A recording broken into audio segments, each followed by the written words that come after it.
Good morning first year commerce. ये हमारा आज पार्ट 7 है और प्री इंडिपेंडेंस इंडियन इकोनॉमी का थर्ड लेक्चर। इसमें आज हम लोग चर्चा करेंगे foreign trade and demographic condition in Indian economy at that time. Prior to this जो हमारे दोनों लेक्चर था, first lecture was on agriculture sector and second lecture was on the industrial development. In the lecture we discussed that the Britishers at that time used in the negative way the agriculture sector and industrial sector. उन्होंने agriculture sector में उसी चीजों को बढ़ाया जो raw material के रूप में उनकी फैक्ट्रियों में काम कर सकता था, और उन्होंने वही सामान रॉ मटेरियल को यहाँ बना करके भेजा काफी ऊंचे रेट. इंडस्ट्री डेवलपमेंट को उन्होंने बढ़ावा नहीं दिया. क्यों नहीं दिया? उसका मूल कारण था कि अगर इंडिया में इंडस्ट्रीज कर जाएगा तो रॉ मटेरियल यही उपयोग हो जाएगा और उनकी इंडस्ट्रीज नहीं चल पाएंगी. सिर्फ उन्होंने उसी कॉटन इंडस्ट्रीज और ये सब सारी इंडस्ट्रीज जो मैंने बोला था, यही सब इंडस्ट्रीज जो था थोड़ा सा सक्सेसफुल चला. बाकी जो है नहीं उतना उसका प्रोग्रेस कर पाए, क्योंकि न ब्रिटिशर्स न ब्रिटिशर्स का रूल न हमारे यहाँ इंफ्रास्ट्रक्चर कुछ ऐसा डेवलप नहीं था जो इसको सपोर्ट कर सके. जो आज हमारा लेक्चर है फॉरेन ट्रेड पर, अगर देखा जाए इसी पर है कि जब हमारे ये एग्रीकल्चर इंडस्ट्री उतना डेवलप ही नहीं करे थे तो फॉरेन ट्रेड कहां से डेवलप होगा.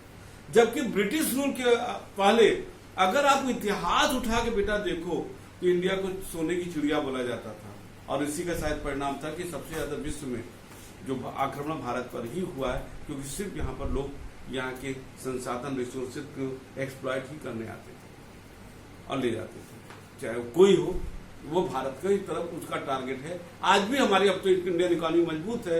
आज भी जो है विश्व के हर देश इंडियन इकोनॉमी को अलग अलग नजरिए से देखते हैं, लेकिन देखते जरूर.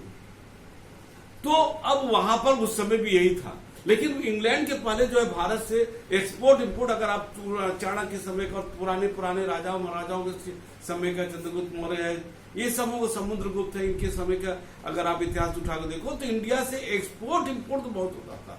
लेकिन सबसे बड़ा सेटबैक लगा जब हमारे यहां ब्रिटिशर्स आए. और ब्रिटिशर्स आए तो उन्होंने इसको पूरा का पूरा एक तरह से उन्होंने चौपट कर दिया. यहां पर जो ये इंडस्ट्रीज थी वो जो यहां पर लगी, उसका उद्देश्य ये था कि वो भारत के सामान को इंग्लैंड में ले जाए, और यहां से ये एक्सपोर्ट जो होता था वही सामान का, वही चीजों का रॉ मटेरियल का उपयोग होता था जो वहां पर रॉ मटेरियल के रूप में यूज होता था. और फिर इंग्लैंड उस चीज को हमारे यहां एक्सपोर्ट करते थे, यानी कि इंडिया इंपोर्ट करता था उन सामानों का जो यहां बनता ही नहीं था.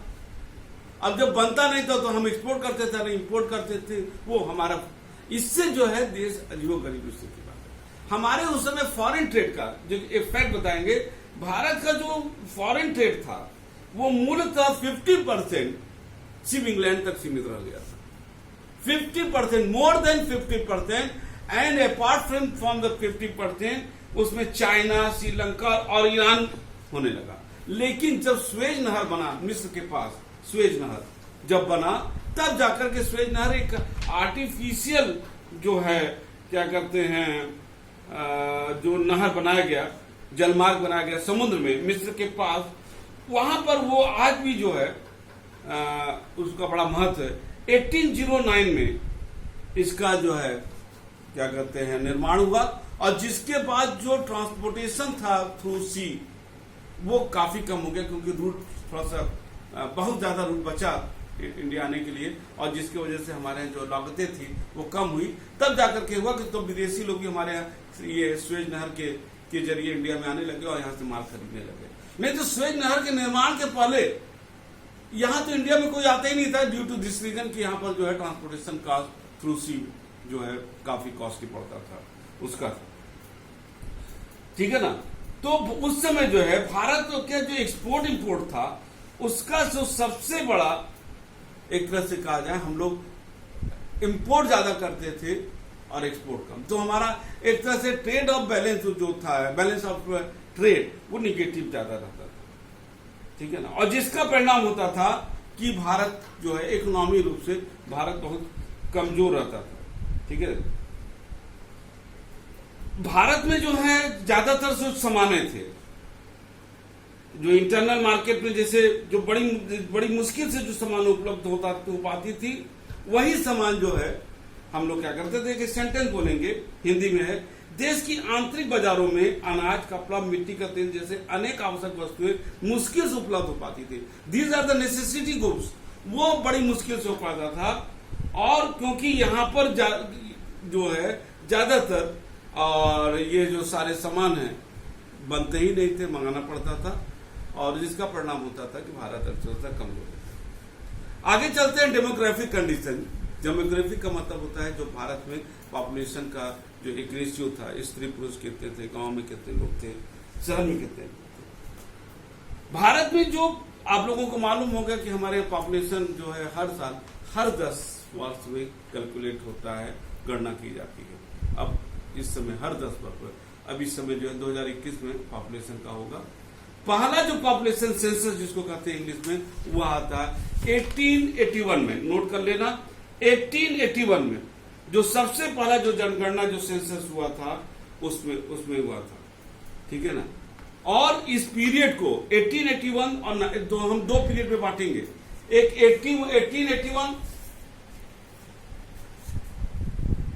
टू 1921 एंड 1921 से जो आपको देश की आजादी तक 1947 या 50 तक रख लो, वहां तक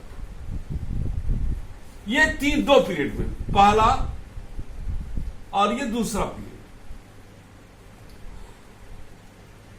अब जो पहला, इसके पहले था जो 1881 और 1921 के बीच में जो हमारे यहाँ पॉपुलेशन था, उसमें एक वृद्धि दर एक जो है फर्स्ट स्टेज में था, और जब सेकेंड स्टेज 1991 में था तो उस समय भारत की जनसंख्या वैसे ज्यादा नहीं थी, क्योंकि देश आजाद हुआ था 1947 में। 1941 में जो हमारा पॉपुलेशन हुआ, पॉपुलेशन सेंसस किया गया था, उस समय देश की आबादी थी 32 करोड़, 32 करोड़। ये किताब में आपके नहीं दिया है, हम अपने नॉलेज से बता रहे हैं। 90 था उसमें, बहुत ज्यादा जनसंख्या नहीं थी उस समय, बढ़ रही थी। उस समय जनसंख्या की जो रेट थी वो बहुत तेजी से बढ़ रही थी, लेकिन उतनी जनसंख्या नहीं थी जो एक हम जिसको कहते हैं पॉपुलेशन जो विस्फोट की स्थिति नहीं थी। अब हमारे यहाँ उस समय जो है जो सोशल डेवलपमेंट था, सोसाइटी का जो विकास था वो नहीं था। क्योंकि किसी भी देश के समाज की विकास वो निर्भर करता है लिटरेसी रेट से, साक्षरता, लिटरेसी रेट। और उस समय साक्षरता जो है 16% से कम था। आज आप नेट पर जाके देख लीजिए कितना, काफी है 16%।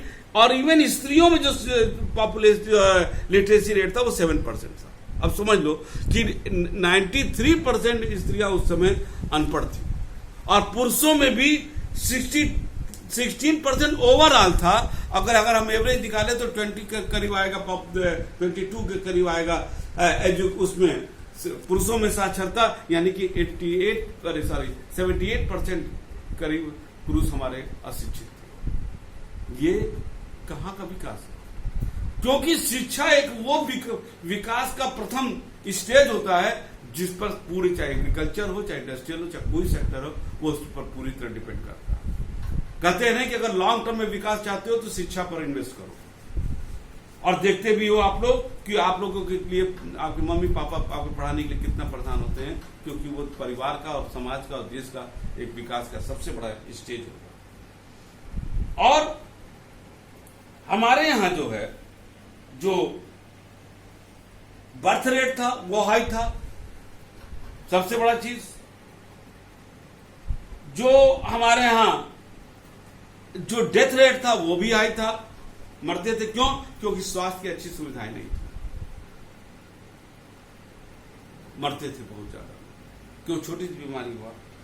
अब आपको अगर हम फैक्ट के बारे में बता दें बेटा, जो शिशु मृत्यु दर है बच्चों का, इन्फेंट मॉर्टेलिटी रेट, वो अगर हम आपको बताएं फैक्ट से कि उस समय जब हम पॉपुलेशन पे बात करते हो तो 1000 पर कितना होता तब बात करते हैं, बाकी पर तो 100 पर चलता है।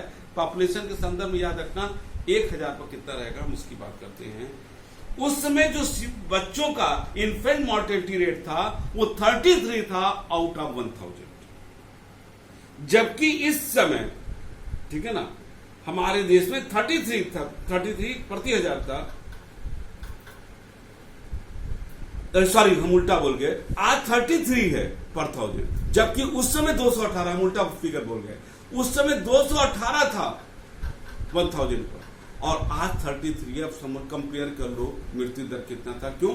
क्योंकि आज स्वास्थ्य लेकर के जो लिविंग स्टैंडर्ड है सब कुछ बदला है, और जिसका परिणाम हुआ कि हम लोग, हमारे यहाँ बच्चे स्वस्थ पैदा हो रहे हैं और ज्यादा जीवित रहते हैं। और जहां तक लाइफ एक्सपेक्टेंसी था जीने का, आज 69 इयर्स है और उस समय 44 ईयर था। आज जो एवरेज जीने का आयु 69 निकाला गया है और उस समय 44 था, ठीक है ना। तो इसका ये था कि ब्रिटिश रूल में जो कॉलोनियल रूल था उसमें भारत एक गरीब राष्ट्र के रूप में ही आया हमारा। अब हम एक इस पे बात करेंगे, एक तीसरा वो है एंड, अगेन हम I will write the end word, और बात करेंगे बिजनेस स्ट्रक्चर का क्या था।